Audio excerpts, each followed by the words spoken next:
Welcome to Content Camp. Hello, everybody, and indeed, welcome to another edition of Content Camp. Today we are here with Mr. McDonough. Mr. McDonough, how's your day? It's good. Real good. So what was your, where did you go to college and what did you major in?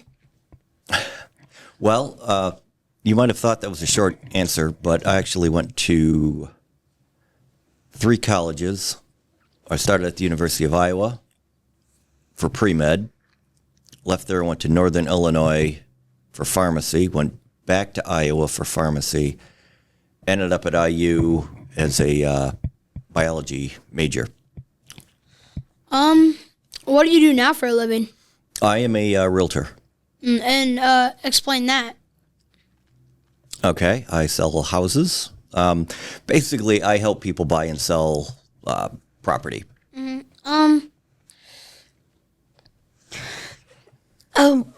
Staying on the topic of houses, what's the craziest or maybe strangest house you've helped sell? Well, it's funny. A client just asked me this Monday. It wasn't the house that I helped sell. I showed it to a client. It's a house up north, and it was stuck in the 70s. It had a round bed in the master bedroom. It had these weird, think of like you took a trash can and you sunk it in the floor and then make it like a hot tub. And there was 2 of those in the master bedroom in front of this big, huge picture window. We took a while for us to figure out what these 2 holes in the floor were. But it was also it had multi-level deck. It had this really cool kitchen, although it was really stuck in the 70s. If you're familiar with the show The Brady's, it was kind of like that house. And sticking with that, there's definitely been inflation going on. What do you think about the inflation on houses? Well, I wouldn't use the word inflation on houses. I would say that it's an investment that's growing in value. All houses go up in value, not all at once or steadily, but if you look at pretty much any house that was purchased 10 years ago, it's increased in value.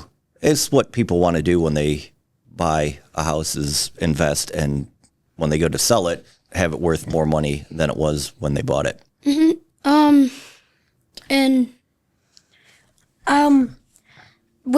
With the houses that you've either helped look at or sell, most expensive one, like has there been multi-million-dollar houses that you've ever? Not multi yet. The most expensive one, they didn't end up getting it, was just over $1 million. It was out on the east side of town. Had a really cool theater room in the basement that looked like you were walking into a real movie theater. Huge house. It was pretty cool. And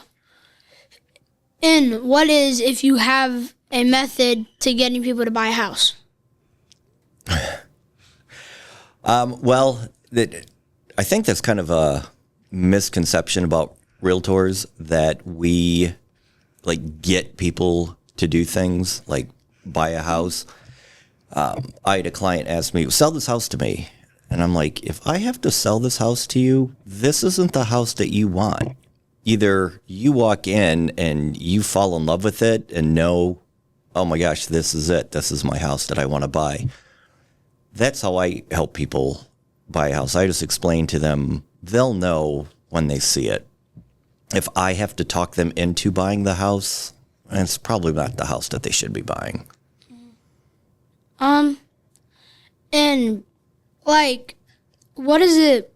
Have you ever had like a crazy client come in like that has like a crazy range that probably won't be able to buy a house, like under a range or just too high of a range? Oh yeah. There's a lot of clients that have thought they could afford more than they could. But we pretty much take care of that before we even go out. We have them talk to a bank, and the bank will say, okay, you can afford up to this amount. And so sometimes it is frustrating for the buyer because they want to go much higher, but really they can only afford like $500,000, for example. So sometimes those are kind of hard talks to have when they want to buy $1 million house and they can only afford like $300,000. But we know that before we go out. A bit more into detail about that. Is there any memorable things that a client maybe wanted that was either so out of the ordinary that it couldn't be done, or it just wasn't there, or so expensive that it was just absolutely ridiculous?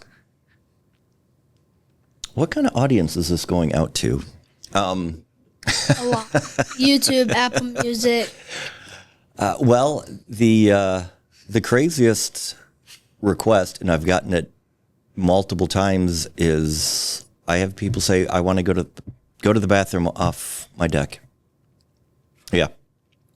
Which is another way to say, I want to be in a private setting where my neighbors aren't right on top of me. But that's how they relay it to me. And it's been requested more than once, so it wasn't just one strange person. Why? Why would people want to? I have no idea. It hurts to think about that. It hurts.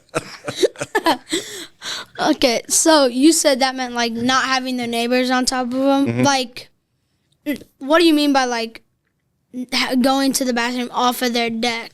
Like, I don't understand that. They literally wanted to pee off their deck. That was their. They have some their mental criteria. health problem. They have a mental health problem. Well, How if you- did they get If you to ask this? their friends, I think they would agree with you on that. Yes. How did they get to that? I don't know, but it came up early in the search, so it's something they wanted. They wanted to make sure. Like I said, it was more than one person, so it. Has anybody ever wanted to have a pool in their bedroom? Not in their bedroom, no. In the house? Like, just... I don't get a lot of requests for pools. I think it's because a lot of neighborhoods have a community pool in it that people don't look for homes with existing pools. I've had clients put in-ground pools after they've moved in, but in the ground, outside, not in the house. I mean, I've what's seen houses that have pools inside. the absolute craziest house? Like you've never seen something like it. People have tried to buy. I haven't had anybody try to buy anything super crazy. I mean, my clients pretty much just want to buy a regular house for their family and live in it. The house that I mentioned that was up north with the soaking tubs in the floor, that was a little weird. I haven't seen a whole lot of crazy houses. In person. I've gone and looked at them online. There was a house in the city that the front yard, it's no longer covered like this. They're redoing the whole house pretty much, but it had all these statues in the front yard, and it just looks like someone came along and was like, okay, I'm going to build a house, and then I'm going to add on this section that Like doesn't an make Easter Island and it- theme. It's kind of like they took Easter Island and then had somebody put together a Lego set from different boxes that didn't go together at all. And then, oh, hey, I got my home. And it just kept growing and growing. So, Have you ever had, kind of between the crazy houses, but gross houses, like, as in dirty, there's broken parts in the house that a client has bought, but those places would cost a lot more than just trying to find a house with minimum repairs? I did have to show a house where I needed a power drill to get into it because there was a piece of plywood on top of the door, and I had to take the screws out to get the plywood off to access the house. What was in the house that they could have wanted to hide? It wasn't so much what they were hiding. It was more of a safety thing to keep people out from trying to live in there without anybody knowing it. Mm-hmm. So, yeah, that was pretty intense. Yeah. I mean, if I would have done that, I probably would have been like, nope, you do not want this house, not with a piece of plywood on it. Like, Yeah, well, what are they hiding in there? Kind of what I told him. No one was living in there at the time, but you still kind of walked in a little nervous and looking Like, around corners. What's and gonna come out at you exactly. that's gonna scare you? Yeah. But there's been some floors that I was worried we'd fall through. Going in the basement with mold and kind of nasty things like that. Yeah, I've seen a few of those. I know when my parents were buying the house, our house that we live in, they were like, they knew the second they looked at it. And you said, like, the minute they look at it, they just know it's that house. Yeah. They're like, this is our forever home. Like, this is what we want our kids to be able to live in. We remodeled it. It's crazy what it looks like now from what it looked like back then. Yeah. Cool. But it was unfortunate because our house had a pool in it, but they filled it in. People it was so annoying. Grown-ups are the worst. I'm gonna ask one of his questions since he hasn't asked. Don't fight. What is it like though? Like, have you ever had some really intense clients that like want this specific thing and won't give up, even though it's like either not in their budget or like just too low? Oh, yeah. Yeah, it's an extremely emotional process. There were some agents, and I were just talking about that today. Yeah, there's, and it's not every single transaction, but there can be a lot of yelling between the clients, which gets filtered through their individual agents,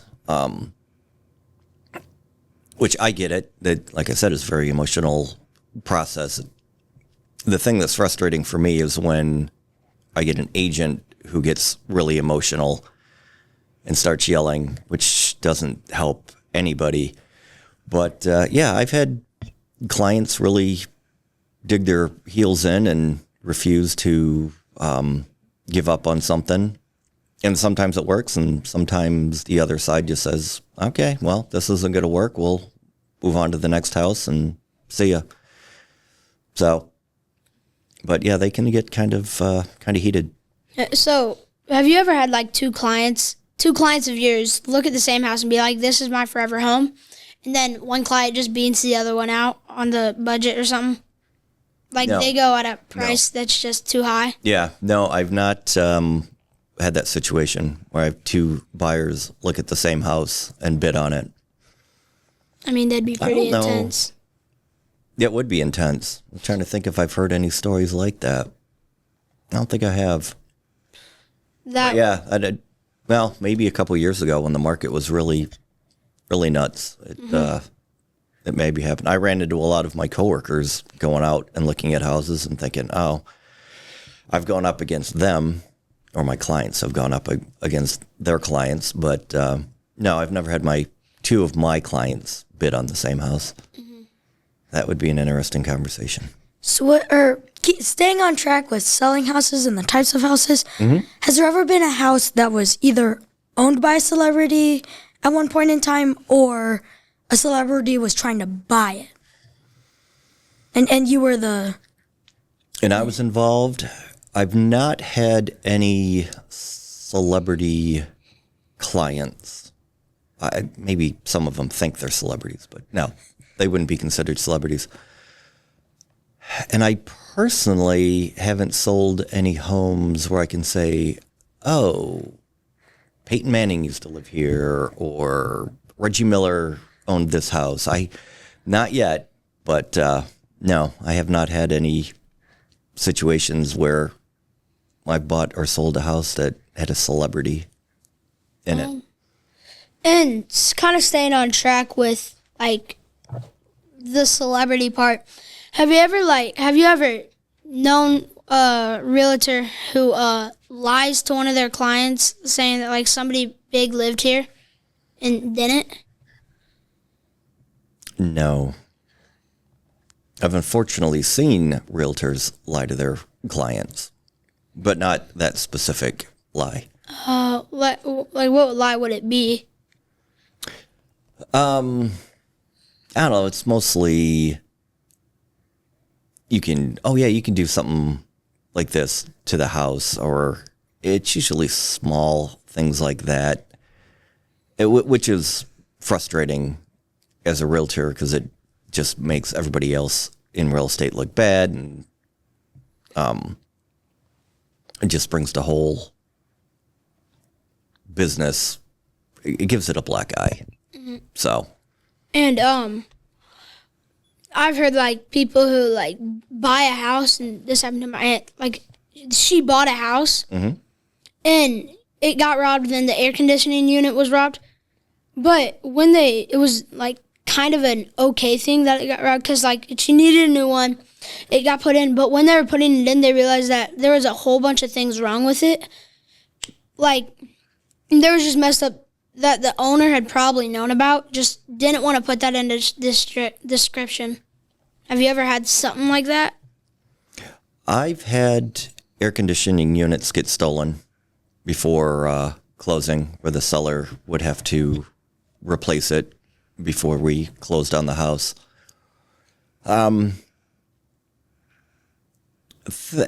Things in the second half of your question, things come up on a home inspection. So when a buyer buys a house, they have it inspected, and the inspector will go into the attic and the crawl space and go to places that a homeowner typically doesn't look into. I've never really gone into my attic to see what it looks like.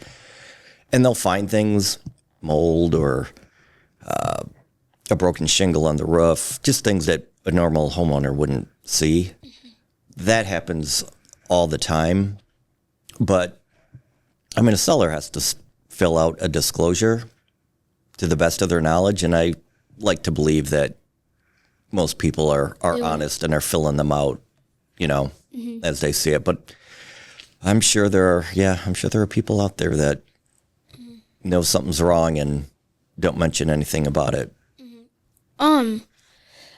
And this is like interesting and a lot, but like, what was it like thinking that, oh, you're gonna be this one day, and then you go on a realtor? Like, have you wanted to be a realtor for your entire life, or was this kind of a sudden thing? Well, the short answer is no. I didn't want to be a realtor my entire life. No, I thought out of high school I was going to be a doctor. And I became a realtor. So I was working at a company, and they stopped doing the work that we were doing and let us all go. But part of the severance package that we got was going to like a career counselor, and they would help you find a new job. And are you guys familiar with the Myers-Briggs test? Yeah, I wouldn't think at that age you would. It kind of tells you what you're going to be when you grow up. You answer like all these questions, and they ask the same question, but in slightly different ways. And then at the very end, it spits out all these jobs that you might be interested in. One of the jobs was realtor. The lady who gave me the test was a realtor, and she got really excited. She was like, oh my gosh, I'm a realtor. And so she had me go to her real estate office and talk to somebody, and it just kind of went from there. Had an interview, and like, I had a neighbor that was a realtor, and I always thought, he's kind of cool. He seems to have a lot of time on his hands. Not really the case, but anyway, it looked like a cool job.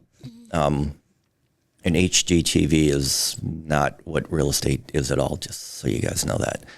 And it just went from there. Took the test went to class, took the test, got my license, and off I went. that's gotta be awesome. Like thinking the complete opposite of doing something, and then realize, and then like a computer saying you could be this, and then you actually become. Yeah, it was pretty, because a lot of things that were on there were things that at some point I thought, oh, this, and like X-ray technician was on there, and I think pharmacist was even on there. It was just all these things that I'd thought about at one point in the last, I don't know, 10 years or so before I took that test. And there they were. I'm like, oh, this is freaky. So, but yeah, I ended up with real estate. Kind of like an unfound profession that you had. Yes, exactly. I've been talking a lot. David, oh, you have some questions? No. He doesn't have one. You think. I've shut David down. He wants to go. Well, that's the end of part 1 of the boys' interview with Sean McDonough of Talk to Tucker. Thank you so much to Sean for lending his time and being such a great interview. Will part 2 of the interview ever be released? We're not sure. You're just going to have to wait and see. For now, we'll say thank you for watching this episode of Content Camp.